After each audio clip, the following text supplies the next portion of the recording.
আজকে আমাদের মহান বিজয় দিবস 1971 সালে 16 ডিসেম্বর পাকিস্তানি হানাদার বাহিনী থেকে বাংলাদেশ মুক্তি পাইছে। তো সেই দিবস আর কি, আর আজকে মহান বিজয় দিবস। অ্যাকচুয়ালি আপনি কোথায় গিয়েছিলেন বা আসছেন?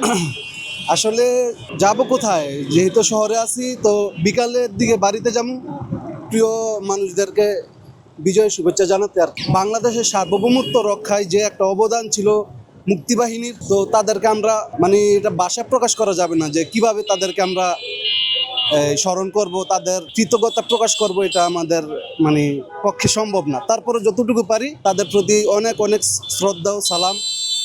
তাদের মতন মুক্তিবাহিনী যোগে যোগে বাংলাদেশে আসুক, এটাই আমি চাই।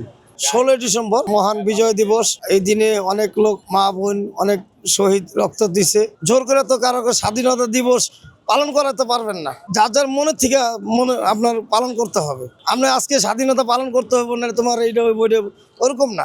যার যার মনের থেকে ভালোবাসা, আবেগ ওইখান থেকেই করতে হবে। বিভিন্ন জায়গায় আমি চলাফেরা করছি, দেখছি সবাই 16 ডিসেম্বর একটা পতাকা, নাহলে যার যার মধ্যে সামর্থ্য আছে ওরকম নিয়ে আর কি 16 ডিসেম্বর পালন করতেছে। আলহামদুলিল্লাহ ভালো আছে, অনেক ভালো লাগতেছে। আমি যে কোনো জিনিস স্মরণ করার চিন্তা ভাবনা করি। আজকে তো বিজয় দিবস। এই দিনে কি হয়েছিল? এই দিন মনে করেন দেশ স্বাধীন হয়েছিল, হাজার হাজার শহীদের রক্তের বিনিময়ে দেশটা মনে করেন যে কিনে নিচ্ছে রক্তের বিনিময়ে। কথা টানানোর পরে ভালো লাগতেছে নিজেকে, যে মনে করেন দেশের জন্য অনেক শহীদের রক্তের বিনিময়ে মনে করেন দেশ স্বাধীন হয়েছে। সেই শহীদের স্মরণের জন্যই এটা লাগানোর উদ্দেশ্য আর কি। এই ফ্ল্যাগটার দাম কত নিছিল পতাকার?